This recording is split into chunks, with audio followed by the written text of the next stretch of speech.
People love labels, titles, roles, snap judgments. And once someone puts you in a box, they don't casually revisit it. They defend it, sometimes subconsciously, sometimes aggressively. I get this. I felt it. I witnessed it. Take my wife as an example. She's a doctor. She's also a former fitness competitor, fitness model, brand spokesperson, and a breast cancer survivor. And we learned pretty quickly that when identities overlap, people don't just get confused, bias shows up, sometimes subtle, sometimes loud, but always consequential. So today's question is simple and yet uncomfortable. What do you do when who you are doesn't fit neatly into a box people want to put you in and your credibility is on the line? My guest today built an entire platform around a group of professionals who get minimized with two words: just a trainer. But this conversation isn't really about fitness. It's about identity, labels, and how to stop shrinking yourself to stay acceptable. Kathleen, welcome to NONFiltered. Thank you for having me. This is an interesting topic. I'm a little scared. I'm a little excited. Don't be. I think this will be extremely beneficial to all the listeners, especially those who have been following your journey for the last few years. Normally, this is where I'd read like a clean bio, titles, credentials, some wins and successes in your past, but I decided that would actually work against us because what this episode is about, it's this conversation. It's about who we are on the inside. It's not who we are on paper. It's about what it took to become you, the resistance, the doubt, the moments where the world tried to simplify your story or put you in a box that didn't fit. So instead of me telling people who you are, what part of your journey do people usually skip past, but shaped everything that came after? Wow, that is a loaded question. Is that a question that I'm to answer now, or is that a Yeah, hypothetical? All no, right. no, I'd love for you are telling people you, who you are. It's really more about, we're going to dig into that past because I think it's important for people to understand your journey because it's so inspirational. Appreciate that. Yeah, I mean it's a very timely question, to be honest with you. I mean, we all go through, these, different parts of our life. We're on a journey, right? We're all on a journey somehow. We go through these different parts of our lives that like really shift us. And I feel like I'm now at this new shift in my life. And I don't know if that has to do with, kind of the fact that I have just decided 6 months ago that I'm going to become a bodybuilder, which has, been a big major shift in my life. And I mean, that's a whole nother So label that we'll dive into. But just I think to understand where I'm at now, it's important to kind of see where I came from. And where I came from is, that I've been in the industry for 17 years, as many of you guys know. I got into the industry because I always tell people this: fitness saved my life. I, had just lost my first husband to melanoma at the age of 26. And it was one of those moments where I was going down to a really dark place, spiraling, turning to outside sources, external sources for validation and substances to numb my pain. And it wasn't until I found fitness in a big way that that path changed for me. And it took me down a different path that, I believe, changed the trajectory of my life. And I just kind of up and quit my job. I was working in media sales for radio. I was actually working for CBS Radio. Do you remember the Tom Likas show? I was working to do I'm trying to sales. remember radio. I know, right? It's just kind of people that like my kids are like, "What's that?" But ended up just up and quitting my job, and I just wanted to do something to help others because in helping others, it really became kind of a beacon of light for me, and it became my purpose. And I think that everything that we do in life feels better and more aligned when we are aligned with that purpose and that North Star, kind of professionally and personally. Um, and, like you kind of hit the nail on the head earlier with the introduction. The trainers, it's very, very difficult. They've long since been ignored in this industry. They have not had a lot of importance placed on like how they career path and how they evolve into professionals that can build a sustainable career. And I found it really difficult. And, 17 years ago, it's like we didn't have kind of the CRM or the social media or, the apps to help us scale. And I ended up meeting Peter and Kathy Davis of the original founders of Idea. And that was another shift in my life where, that really changed the trajectory of where it was going with my career. And so kind of married these things that I like to do, like fitness and sales. And I led the sales team there for 10 years and, went off on my own during COVID. I had remarried and I had 3 kids at the time, young kids. We all probably remember when we had to Zoom homeschool our children. Yes. Many of us, we're all working from home and like trying to make sure like our kids were staying on track with their Zoom homeschool. I'm not a good teacher. I'll tell you that. I don't have much patience. Shout out to all the teachers out there. But, you know, going off on my own and consulting was that other major shift, right? It was like that point where you start to go from like questioning yourself to and doubting yourself to saying, all right, I'll give this a try. And worked for several different startups. And it stopped me too, because like I don't want this to be a monologue. If No, you no, please jump in. take your Um, time. but ended up consulting for a few different, health and fitness startups. And really did not enjoy kind of the I loved the build, but there were some startups that I had worked for that really had promised me things, promised me a seat at the table, and put labels on me, judged me, and it never ended up coming to fruition. So I said, fuck it, I'm going to build my own table. And am I allowed to say fuck it? Yeah, absolutely.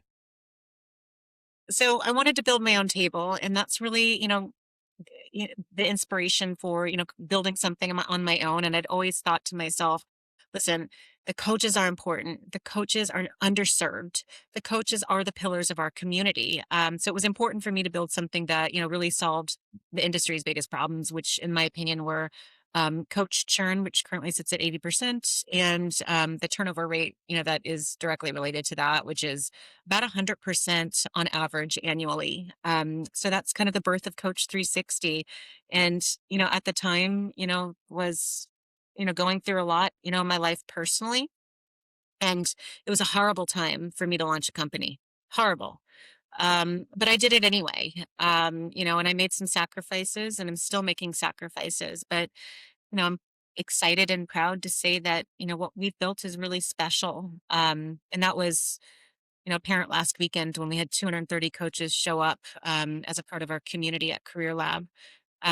Built something special and we've self-sustained myself and my business partner, Al Mendoza, who's a dear friend and, just instrumental to this business. We've self-sustained for almost 2 years now. So, that's a little bit about my professional and personal journey. And, gosh, there's been so many challenges along the way. Life is, a string of these challenges, right? And we're just trying to Yeah. work through each one and, kind of see like, what did we learn from that? And, what can we take from that challenge to, kind of move on into the next phase and the next shift in our life? So gone through a lot of personal and professional challenges. But I tell you, like, I am extremely grateful for where I'm at and my cup is very full. I'm I feel like I'm like there like professionally like I feel very fulfilled. It's a struggle, but I feel Yeah. fulfilled. So As you should. I mean, you're building something that was needed. You're in the right place, the right time, with the right ideas and the right grit and gravitas and intestinal fortitude, I would say, to do it. I mean, and what you said at the wrong time, but I don't think there's a right time for most founders. They just do it because they see the opportunity and they go for it. So, you know, kudos to you for just seeing an opportunity and going with it. So I appreciate want to step back a little bit because I think there's something interesting. Obviously, you were probably working out, using facilities, maybe studios and gyms and that, but somehow you stepped into the coaching space yourself. And that's probably maybe where you started to really identify the box that we'll continue to refer to. When did you begin to feel like you realized that box existed, not intellectually, but viscerally? Yeah, as a coach, I think we're all put in boxes in terms of the potential of where we can go in our career. And this is something that I spoke about last weekend at Career Lab. My piece of advice for every coach out there and anyone that's considering a career in fitness Mhm. is that fitness is a real career and it can be a long term and it can be a sustainable career.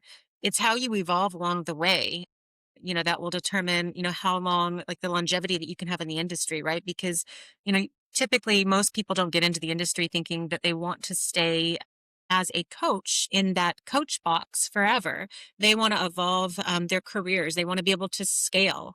There's only one of them. So how do you scale effectively and avoid, that burnout? We have tools now that, can help coaches to do that. So, that's the big thing is, as a coach, it's trying to figure out, I'm not just a coach. I am more than that. I'm not just a fitness professional. I'm so much more than that. Like at the professional level, you look at it and you got to look, 1, 3, 5, 10 years down the line and try and figure out what is the end goal and how do I path to get there? What are the milestones needed to get there? And I think that that's something that, we're always talking to our owners and operators about, that work with us on the Fit Hire by Coach 360 platform is, how do you help these coaches to get there? Because ultimately, if you can show them the milestones, they're not just put in that box anymore as just a coach. You're showing them the milestones to become something more than that, whether they aspire to leadership or ownership or whatever it may be. But we can, as, kind of leaders and mentors in this industry, we can help them to get there. I love it because what I'm seeing is before we all had, we're just kind of thrown into this ocean and we don't know where to navigate. We're kind of left to our own devices to try to figure out how do I grow this? How do I do this? And what you've built is kind of a roadmap with guidance, assistance, training wheels, and such. Would that be a correct way of kind of Yeah, looking at coach? what we've built is, essentially an ecosystem, that really bridges the gap between coaches and organizations that are looking for talent. But from the coach's perspective, we bring them together and provide those educational resources, clear career pathways, and a strong sense of community. Community is the big one because as coaches, a lot of times we feel like we have to do it alone. And that's just not the case. There are a lot of people out there that are willing to raise their hand, myself included, to help out and to mentor when we can. And I get calls all the time, or DMs on LinkedIn, just asking, for my advice on things or if they can, pick my brain. And I'm always an open book to coaches about my own experience. I like to be honest. I mean, it's not, um, it's definitely not a glamorous route that I've taken, and it's not a glamorous job most of the time, but it's one that can be very fulfilling from purpose standpoint. If that's what fuels your fire as an individual. Yeah. I think you said something that goes to kind of the root that we're digging into in this episode. And I think it's more touching on competence and credibility, where discovered, wow, these people are viewing me. This isn't about my ability, it's about their perception. And you mentioned cost, for instance, because there were promises made. And what other cost early on in your moves in your career did you feel because of others' poor perceptions? Was it opportunities? Was it confidence? Was it time? Yeah, I mean, to be honest with you, in terms of costs, I think, that I felt, early on that there was a lot of lost opportunity.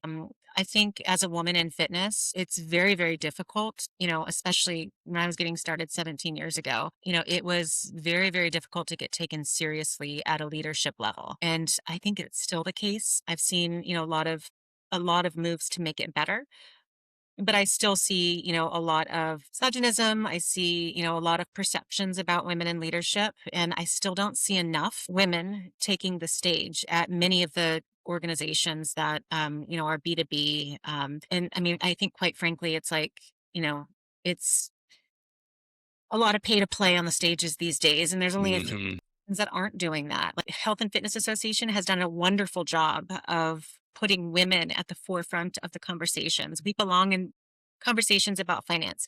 We belong in conversations about technology. We're not all just trainers and instructors. We're not all just, doing marketing, and that's great too. But we also are entrepreneurs. We are also, learning about finance.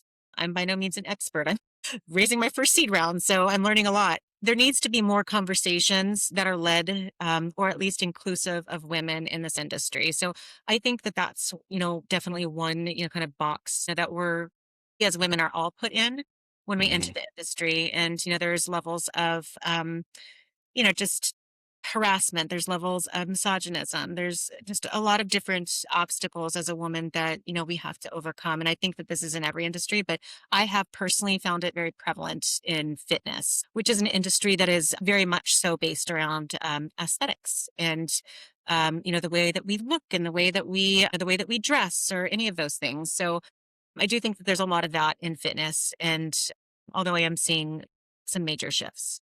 Yeah. And I'm so happy you went there because this is exactly where I was hoping we would get to. Because when 50% of the planet is female and there's so much space and so much opportunity in fitness, wellness, health tech, all of it that it's just consumed by, how do I want to put this? I'm going to get some heat for this, but it's true. There has been this almost inner boys club for 40, 50 years where it just seems like back behind closed doors in what used to be cigar smoke filled rooms, a bunch of men would get together and control these organizations, control all of this. And you're exactly right. I think we've made a lot of progress as an industry. I think there's so much further to go. And I think with people like you at the forefront with this example and this voice, I think it sets a great example for everybody out there. Appreciate that. Yeah, and I mean, the thing is that I'm not the type to sit and cry about it. I was the type to do something about it. And in building my company and deciding, hey, I'm going to go off on my own, I'm going to build something killer and meaningful and impactful to me, I knew that I had an opportunity to create a platform where more women would have voices. So I made that a priority. Every single one of my shows, I have, plenty of women speakers, and not just because they're women, but because they deserve to be there. Their perspectives deserve to be heard. And I have made a very conscious effort to say, I'm very outspoken about this. You cannot pay for content on Coach 360. You cannot pay for a speaker slot. That keeps things authentic. And then and you also can't pay to like win an award on a list. That keeps it fair, neutral, and authentic. And that gives everybody an opportunity to stand up and raise their hand to bring their wisdom and expertise in specific areas, and it brings fresh perspectives. I mean, who wants to go to the same show all the time and hear the same stuff? Nobody. And to me, it's like the biggest compliment. Like even last week coming out of Career Lab, I had people coming up to me saying, your program was so diverse and I learned so much and I didn't feel like I was being sold to products or services. And I was like, that's because I don't charge for speaker slots. So I just think it's important for us to keep moving in that direction. And I think, giving women more opportunity, more voices is going to help us to get out of that box a bit more.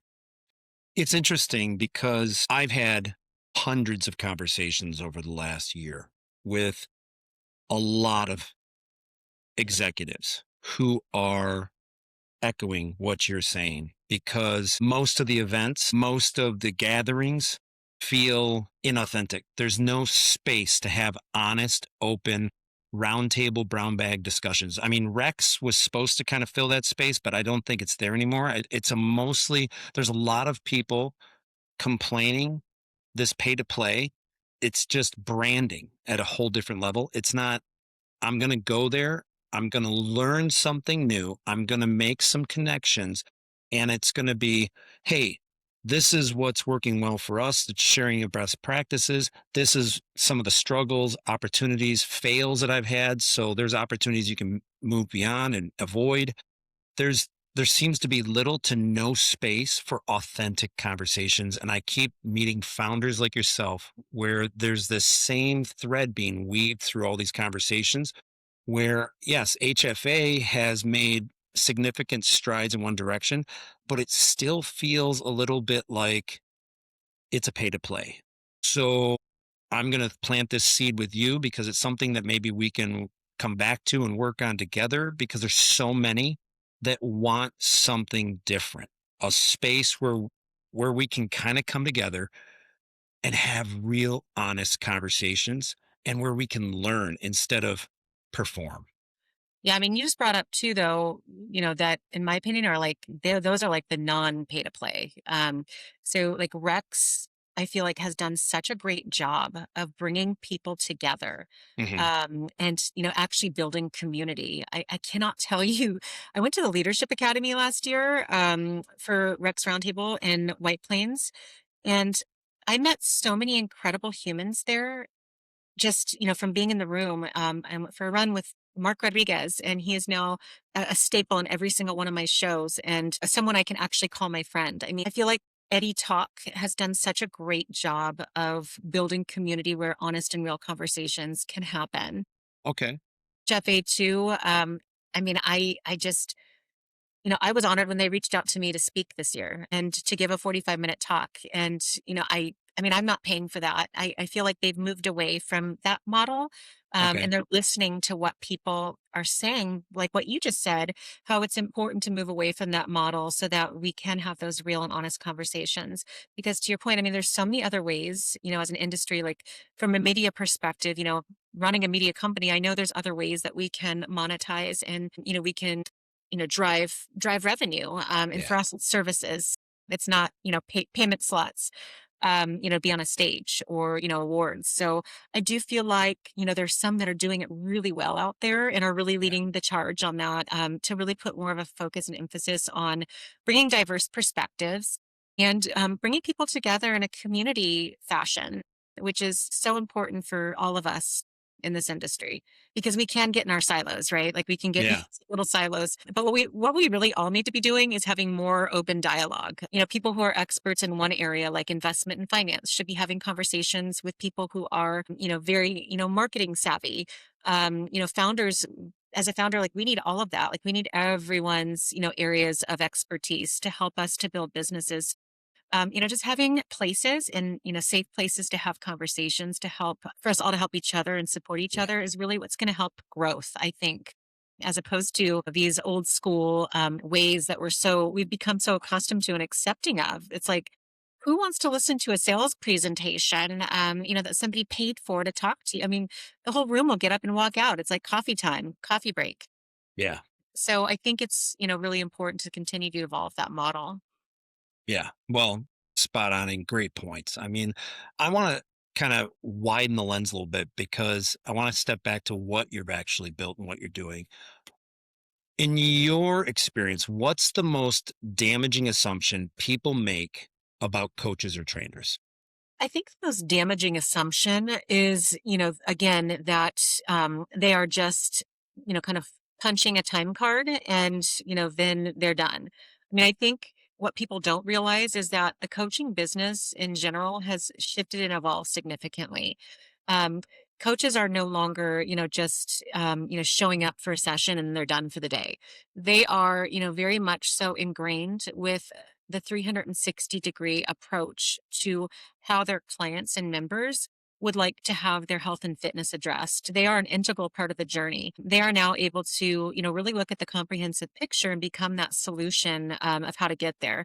Case in point, I have my coach, and he doesn't just, tell me, how many reps to do and what to lift. I have a full program from him, and he uses my personal data to create the actionable insights that lead to what my program looks like for the following week. So it really has changed as a profession. And in my opinion, I think the biggest mistake we make as an industry is that we don't really legitimize the business of coaching. And that really needs to shift and change. And I think it is. I do believe soon we're going to start seeing more of like doctors will be writing prescriptions for a personal trainer, to, really help that person on their fitness journey if that's what they need. I do believe we'll see more of that, but we have a long way to go Yeah. in terms of like legitimizing this profession. And I think some of that also is going to start with like, what is the standard in education, right? Because if you look at all the different organizations across the board, they're all different, all of them. Yeah. So, some of these, certifications are cheap and easy. You can, become a personal trainer overnight. And I think that's where some of the assumption comes from. Oh, well, it's so easy and cheap. I can just do it. And if I don't like it, then I'll jump ship. And I think you look at other countries, like take France, for example, and, you have to go to university for that. So, I think we need a more kind of standardized way that, coaches and trainers can become educated. And we need more support, honestly, what HFA is doing with the fly in and advocating and lobbying for Fit Act.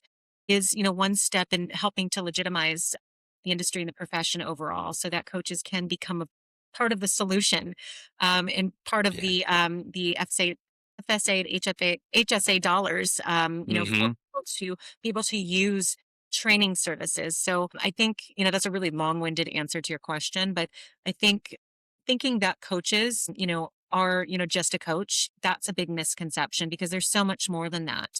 And sadly, they they take on a lot, they take on a lot of emotional weight too from all of the clients that they see. It's like they become a therapist, they become a Yeah. friend, they take all of this other emotional energy from their clients and their members, and they take that all in. And so it's a lot just as a human to, be a fitness professional these days. It requires a lot. So we need to legitimize this profession a bit more so that fitness professionals in the business of fitness can be taken seriously as a career option. I love you said fitness professionals. Um, part of my story that you may not be aware of is I spent a number of years in healthcare. I've never left fitness, but it kind of became adjacent to my tech exploration, my consulting journey, my healthcare experience. And I got pulled back in and really focused on our industry as a whole because the marriage between fitness and healthcare is inevitable. It's coming. And Yes. my first thing was we need to reframe it from trainers, coaches to something like fitness professionals.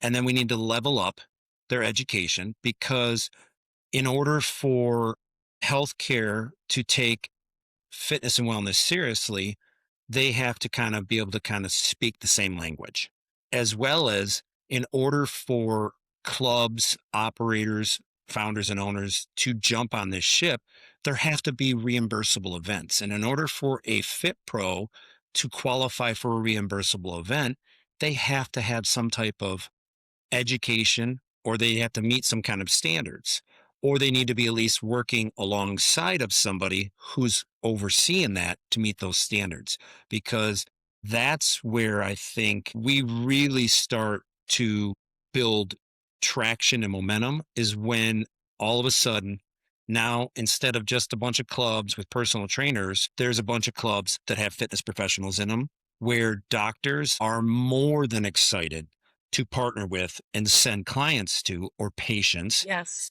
because they know that the patients are going to be taken care of at a certain level, that the doctors are going to be communicated back with at a certain amount of competence, and they can trust that when once they throw it over the wall, that we're going to be able to handle these patients for them and confidently. But it's more than that to me. It's more, how do I want to say this? They need us because the data that we are able to collect on this side is a gold mine in order to truly not only change behaviors in patients, but also in almost real time be able to allow that doctor to be able to kind of see patterns, to recognize things that every 6 months or once a year thing isn't going to give them. If they're working with a fitness professional 2, 3, 4 times a week, there's data that's just a gold mine to Yep. allow us to heal, to improve, to really truly partner up with healthcare, which I have a problem calling healthcare in this, but I'll put that on the You got side. to talk to my friends over at Divvy Health about that. I feel like you guys could have a long conversation about that. I would love to. I would love to. But do you kind of see where I'm going? Is that you're exactly right. I think moving away from labels, identities, personal trainer, coach, those are kind of okay in our space, but when you step outside of it and having worked alongside providers and doctors for a couple decades now, unless we do something on our side to level up, and I know AI can help with that communication factor, they're not going to take us seriously. And I don't think they understand the amount of data we can provide them. Yeah, I mean, you're absolutely right. I mean, it's just a different world now, for health and fitness professionals. And yes, the term should be health and fitness professionals as opposed Yeah. to coach, trainer, instructor. And that is actually always how I refer to them because they are professionals, they are educated, and they know They know their clients and their clients' data and how to create programs and how to keep their clients engaged with these programs better than anybody. So they really deserve to have a more legitimate title within our industry. Interesting. And from a So, community standpoint, sorry, one more thing. From a community oh, standpoint, too, and this is what I always talk about with my owners and operators, and everybody agrees, they are the pillars of the community. Your coaches or your trainers leave, and so do your members. That directly affects your bottom line as a club and studio. That's somebody there that's not selling periodization programs that are going to keep their clients engaged and with the facility long term. That's somebody that is, potentially a rock star that's walking away and promoting your facility. I mean, these people are the pillars of the community. So it's so important as an industry that we continue to invest and pour into health and fitness professionals, which is, something that's very, very, near and dear to my heart. My goal is to, have these events that I put on for coaches entirely free for the coach. So like that's something that I'm working towards because I know, investing in their education and their development is exactly what they need to thrive. interesting. There must have been a moment where this idea of Coach 360, it stopped becoming kind of interesting and became unavoidable to you. What happened? Like, take us through that exact moment where personally or professionally that made Coach 360 inevitable for you. Yeah, so at the time, I was really miserable at what I was doing. The last organization that I consulted for, and I got a life coach. I felt stuck in several areas of my life. And when I went through and I rated kind of like these different, foundational pieces of these different areas of my life, my perspective was very low in some areas. And I got a life coach. I invested in myself. And at first I was like, I would never do this. Like getting a life coach is, it's a waste of money. It's too expensive. But the time that I spent with my life coach and the 8-week course that I went through, I mean, that was it. I knew at the end of that, I had shared with him 3 goals that I wanted this was the end of 2023. I shared with him 3 goals that I wanted going into 2024, and they all happened, all of them, and then some, beyond my wildest dreams. And I don't know, like, about the whole, like, I'm not gonna say, like, I manifested them because I worked really fucking hard to get here. Really hard. I'm still working hard. I hustle, but they became my reality, so much so that I became obsessed with making those goals happen. And I believed in myself for the first time in a very long time because for so long I had, been told by others, leaders, even friends, or even family that fitness wasn't a real career. When are you going to get a real job? When are you going to do this, that, and the other? And quite frankly, like, full transparency, sometimes my family members ask me when I'm going back to work, which is hilarious. I mean, God love them, right? But at that point, I was just like, you know what? Like, I don't care anymore what anybody thinks. Like, I'm gonna do this. I'm gonna build a company, and I'm gonna do all these different things because I'm not just one thing. I'm not just a mother anymore. What I am is a woman who is determined to build something very, very special. I'm a mother of 3 kids. Absolutely, I that's part of my identity. I am an amazing, loyal friend to, I have incredible relationships in my life. And I am, you know, I'm a really great fitness professional and industry professional. Like I'm all of these things. And you know what else too? I'm a bodybuilder. And you know what else too? At 43, I'm also really into EDM music. So you can be all of these things. They can all exist at the same time. And, at that point, I was just like, I don't care anymore if what anyone thinks about me. I'm going to do all these things and I'm going to do it my way. And if somebody doesn't like it, then, that's okay. Let them, right? Like, let them not like it because I am now confident in myself and I know what I bring to the table. I know what I bring to the party. And, that's me. I I have love committed it. to my community, Adam. I've committed to my I community, love it. open and honest, and I have been. I don't I hide love it. much in my life, including the personal stuff that I've gone through, and the sacrifices that I've had to make. And I try to be an open book because I don't need to look cookie cutter on paper. This is my company and it's going to be done, the way that I think is going to be best for my community. I love it. I love it. In fact, that there's the moment. There's the moment we've been kind of getting to. I mean, you hired a life coach, and somewhere in that journey, the belief that was programmed into you by others because of their poor perceptions started to crack. What showed you? What was it? What moment? I think the listeners would love to hear that that old definition that's others placed on you was no longer going to hold. What made you get there? Again, I mean, I think that I don't know if it was one moment. I think it was a culmination of moments. And, I think there's a culmination of events, right? I used to call 'em my life coach used to call 'em manifestation events, right? And, essentially like what that would mean is that you're experiencing a challenge that feels very uncomfortable. Very uncomfortable. And instead of completely avoiding that challenge, which is, I think, what most of us try to do because we don't want to sit in discomfort.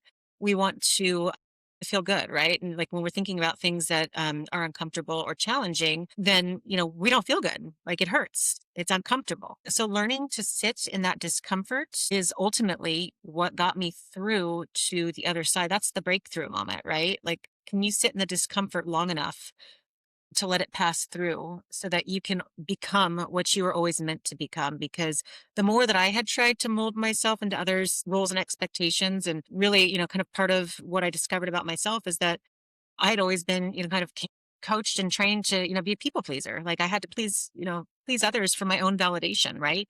And the Yeah. second that I realized I didn't need that external validation anymore, that's the breakthrough moment because everything that I needed, I already had. And, I was fortunate enough to figure that out. It only took me 41 years. It takes a long time sometimes to really go deep in self-discovery, but the important thing is that I did it.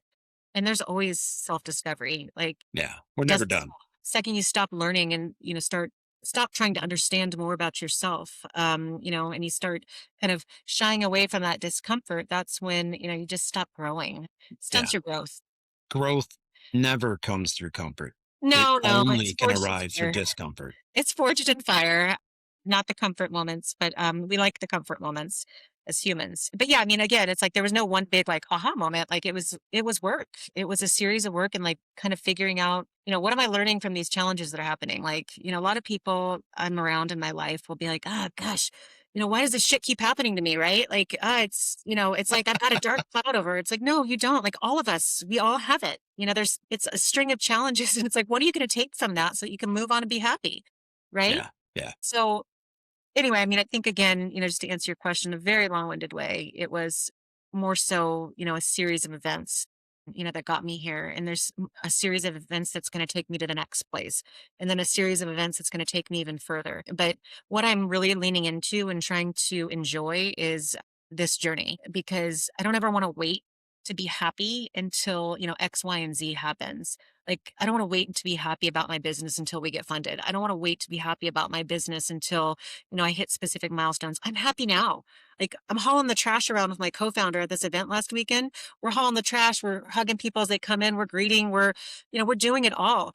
And I looked at him for a second. I was like, these are the good times. Yeah. We're going to miss this. Yeah. So just like figuring out like these, how to enjoy, the discomfort and some of the journey, I think is so important.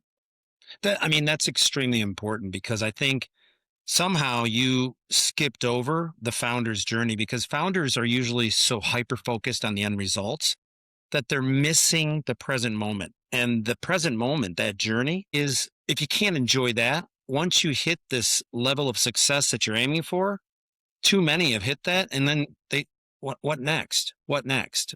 They forgot it's more about the journey. So again, kudos to you for somehow being able to see that it's not the end result that's going to make me happy. It's this whole experience along the way that you just embrace and you just find silver lining wherever you can. Absolutely.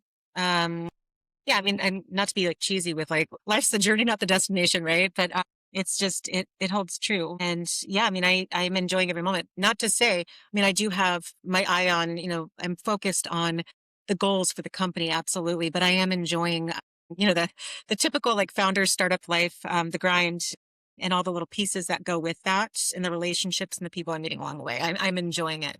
Good, good. So there's this series of things that happen and this crack in your life that opens up and shines some light in, and you step through and you're stepping into this new role. Who did you have to become that maybe you didn't expect? Like, what part of you had to toughen up? What part had to soften?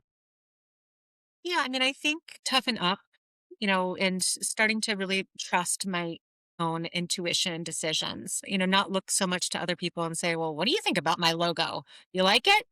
Uh, it's just like I know what's best, for the company right now, and knowing to keep like those people that you ask opinions, keep that small. So I think that that's really important, and just toughening up in terms of not feeling all the time that I have to give the nice answer or be the nice guy.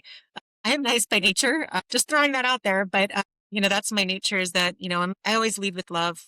I'm filled with love for others in this industry, but sometimes you do have to make difficult decisions. You have to learn to be able to confidently say no if something doesn't work for you or your business model. And you have to also understand your worth. A lot of times, and this is a big one for me, over the years, I have been asked to consult at various different places, or I've been asked, hey, can you do this for me? Or can you, help me, with this, that, and the other?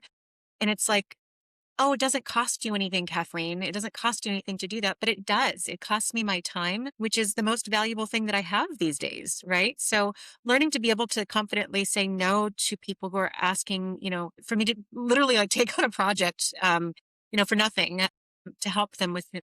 I'm always willing to advice or help when I can, but being asked to essentially like do consulting business for free, like just learning how to Hmm. say no to things that don't align, I think is the big one, because that falls into the bucket of don't say yes just because you feel like you have to be nice. Right. And I know a lot of women, I know that resonates with a lot of women. We feel like just from the second we're born, at least in my generation. I know it's different now, and I'm trying to raise my daughters a little bit differently.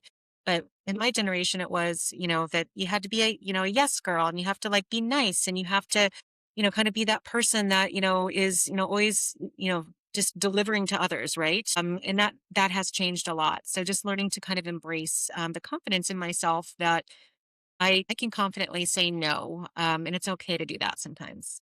Yeah, absolutely. There's nothing wrong with, I think the comfort culture has taken root over the last decade or so. And somehow w- others' feelings have trumped brutal honest truth. And Right. brutal honest truth doesn't mean you're unempathetic or not caring. The brutal honest truth comes with love. And so many of our leaders and people in, well, everywhere struggle with just being honest. It's a plague. The comfort culture has been a plague on our society for a while now. And I love how you kind of arrived there where, listen, I'm filled with love. I always lead with love, but I've also got to be honest. And with that honesty, it's always backed by love. So it might not be the thing that people want to hear, but it's the thing that people should hear. It's coming from a place of love. Yep. So give me one real setback, like a moment where you thought, man, this might not work. What happened and what did it force you to change? So one real setback that occurred, I actually haven't told anyone this, is that last year, actually, when I launched the company at the time, in the midst of, kind of this whole startup business, is like nobody knows or nobody knew that I was going through that, but I was, and I forged ahead. So there's a few that I shared, kind of what was going on in my life. I shared that with them, but for the most part, nobody knew what I was dealing with, on a personal level. So what I learned from that is that while, that would be, kind of pretty devastating to others, for me, it has lit the fire. It has lit the fire for Coach 360 and for knowing that what I am building, one of these days it will pay off. And, I know that it was a big sacrifice on, my family's part. But I see the light and I live the light every single day. And that fire is lit inside of me. And I hope that my passion in building Coach 360, my passion for everything that I'm doing in this industry. I hope that that's felt by others. And maybe in sharing that, somebody else, won't feel so alone if they're struggling too.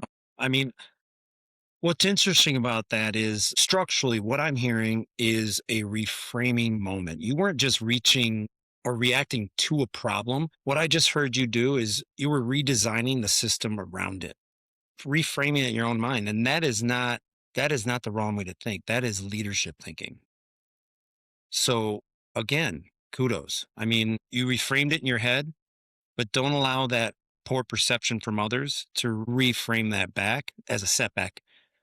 It Yeah. was a challenge in the moment during the journey of life where you stepped up, you and your family stepped up, and growth probably happened for all of you during that period. And you came out of it and you're progressing in the right direction, probably a new direction that maybe you guys never even considered.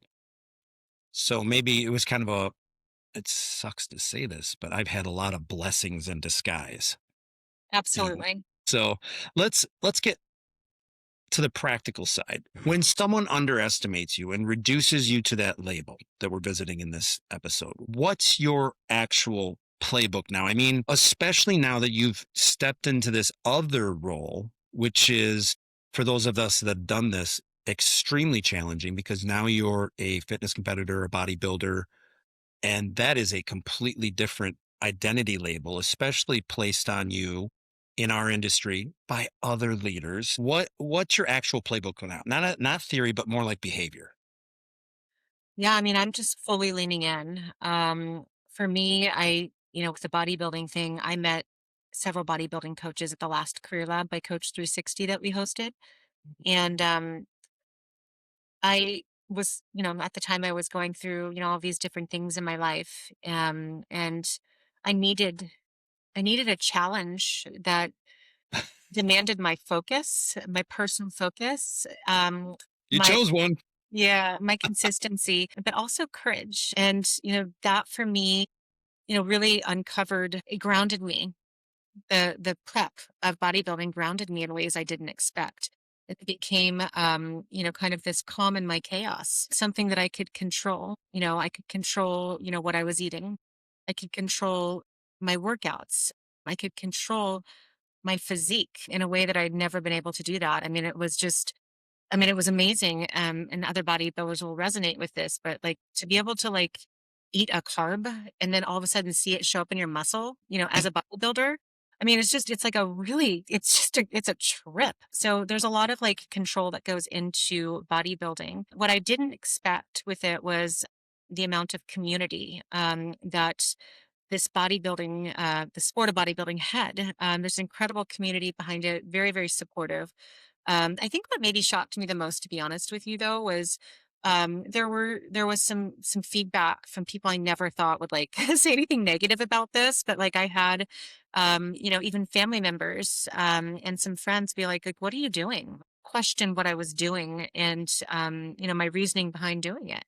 And at the end of the day, like what I have realized about myself is like, again, I'm not going to be put in a box. And I don't, I'm done caring about other people's perceptions about me. I know what I need to do and I know what the sport of bodybuilding gives to me. And it fulfills me in so many ways. And I hope everybody's ready because I'm doubling down in 2026. Uh-oh. Do we have a big announcement here?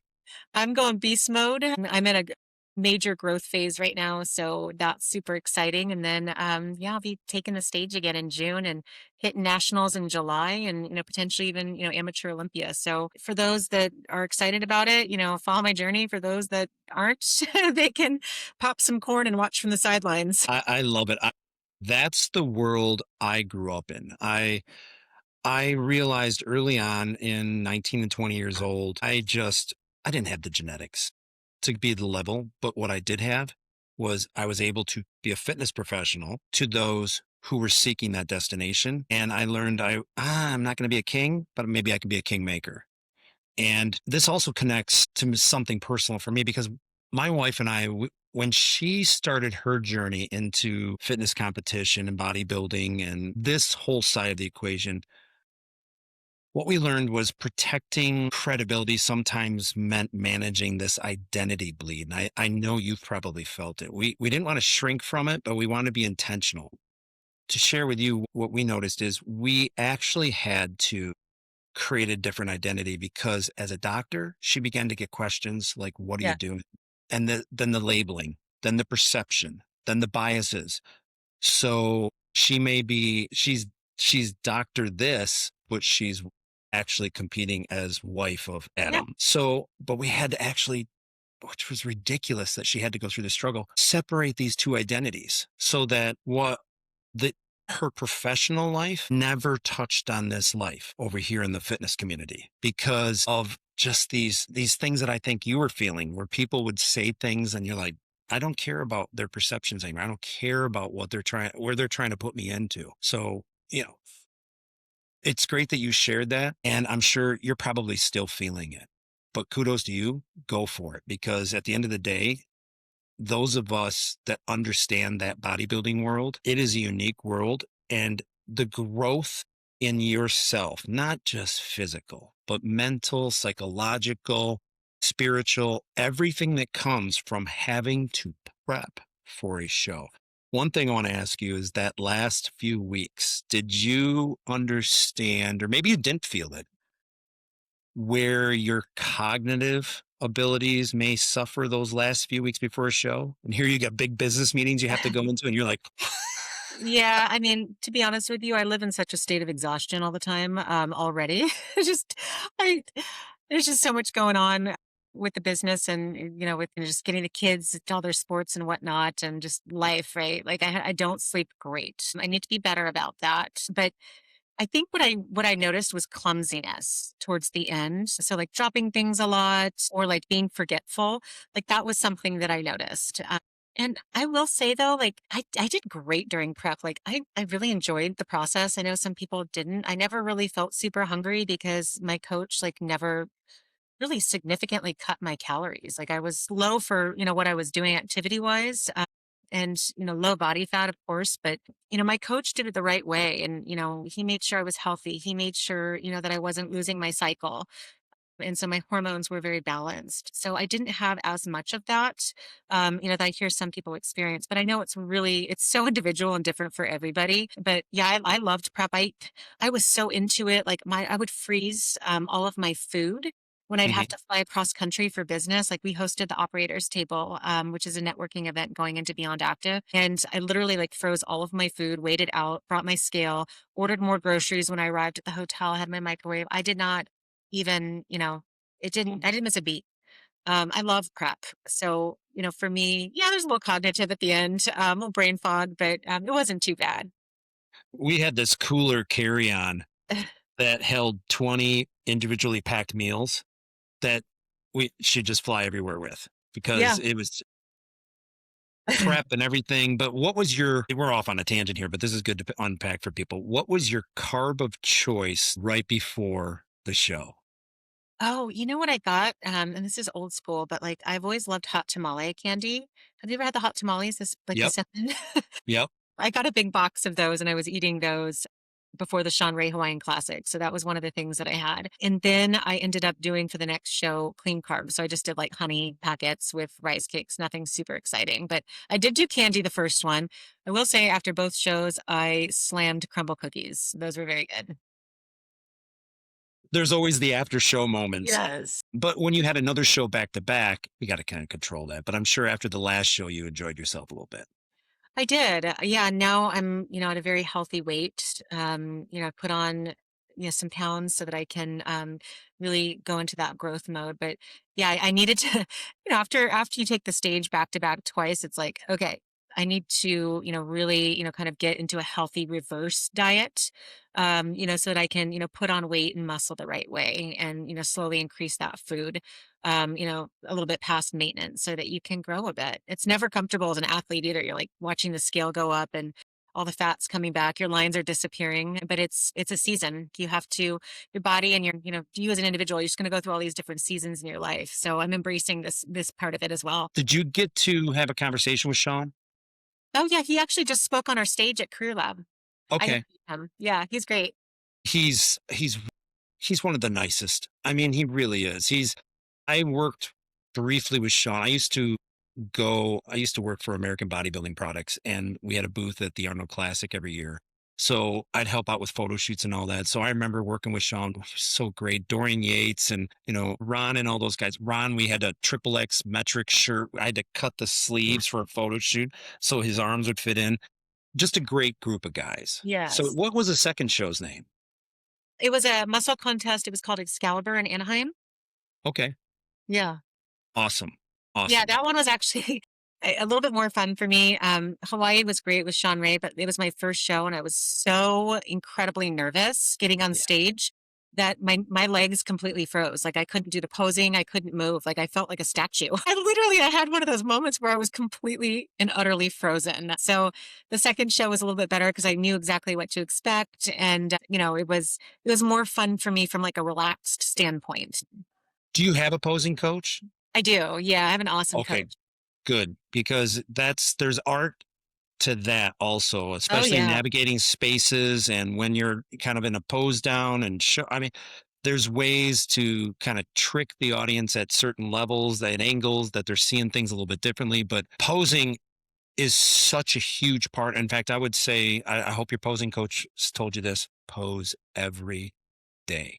I do. Every day. Much Yeah. much to the annoyance of everybody in the gym. They get a posing routine in between sets every now and again. I'm that girl. I don't care. Every car window walking by. Yeah, it's like, okay, I get it. I get it. Oh boy. We went off on some tangents here, but I think they're good. I think they're good tangents because that you set a goal and you took on a challenge and it's something that I think resonates, especially with the audience. I want to go to a little bit about Gen Zs and millennials because I think Okay. that's a lot of people in your space. Yep. And I talk to a lot of people in those 20s and early 30s who the easiest way I can explain it, they feel like this split career identity, side identity, creative identity, personal identity. If you're speaking to people who are in that age group right now and they feel like you're too many things, what's the move? Like, what would you tell them to stop doing and what would you tell them to start doing? I would tell them to this is going to sound so cliche. Get off your phones and go get out in person. Get out with your community. I think that's so important because I know we got to use our phones for business and social media for our business, but there's something magical about just being in the room. And my buddy Todd Durkin says this all the time: be in the room. And I truly believe that that's one of the most foundational pieces of how I built my business. And I think it's really important to get together, network, and make sure that you're meeting. You never know who you're sitting next to, right? Like you could be sitting next to your next business partner. You could be sitting next to somebody that could change your life. So I think it's really important to get out there and network and not just be on social media all the time. And there's other ways. So community is a big piece of what we talk about. And for Gen Zs, that would be, my big recommendation. And all them show up and show out in droves this weekend, which was great. Getting together and getting that opportunity to connect in person is, really, that stickiness that I think Yeah. our industry's been lacking. Well, you're right. It's the challenge with Gen Zs and maybe the younger millennials is connection. It's almost like the devices are their means of connecting when in the space, the fitness professional space, connection happens with humans face to face. And if there's a lack of those soft skills, prospecting, you're not going to prospect on your phone. It isn't going to happen. You're going to get washed out with all the noise because of all the other people that are in that space trying to through their devices connect with others.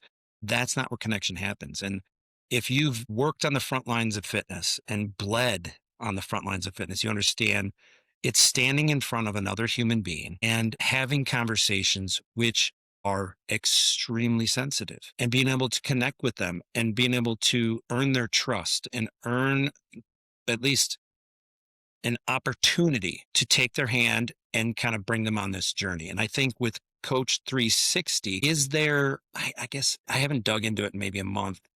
You guys do have some soft skills training on there, don't you? I think we're always talking about, the human connection, the Yeah. human behind the coach is what we try to do.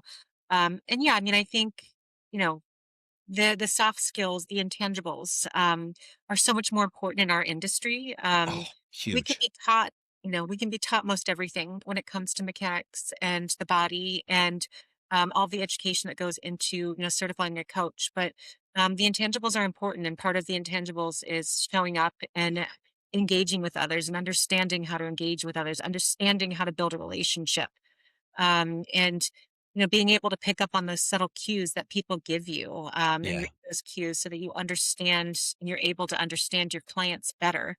um, I think it to your point, though, it is actually kind of hard to teach soft skills. It is. It comes down to, if somebody has them, they have them, or they're really good at them. They can be improved upon, of course. But I think, as an individual, you really need to take action to do that, right? Like, you need to get out in front of more people. You need to have the opportunity to improve those soft skills. They don't just happen alone, in silos. Yeah. You look for when I used to set up clubs with training teams, I would tell them, you're looking for moments where you can connect through just simple conversation. So I don't care in your downtime if you're standing at the front desk or checking people in or making shakes or wiping down equipment. There is always an opportunity to connect with another human being. I Absolutely. don't care if you're in a line at a grocery store, just connect with others and don't be afraid to be authentically who you are. If you're a fitness professional, let them know. Let them know. Don't be embarrassed. Don't cower No, away from own it. it. Don't let let it push you down. Rise to the occasion because everybody out there, everybody, and I hate this. This is so cliche. Even Michael Jordan needed a fitness profession. So I want to end, I know I appreciate your time and we went a little long, but I want to end with something kind of actionable for our audience. So how about a 7-day challenge for anyone listening? Oh, I want you guys and Kathleen, I'm going to share this with Kathleen as the results start to come in, but I want you to write down the label you guys feel stuck in. Write down the value you want to be known for, and then take one action this week that proves the value without explaining it. And then feel free to share those in the comments.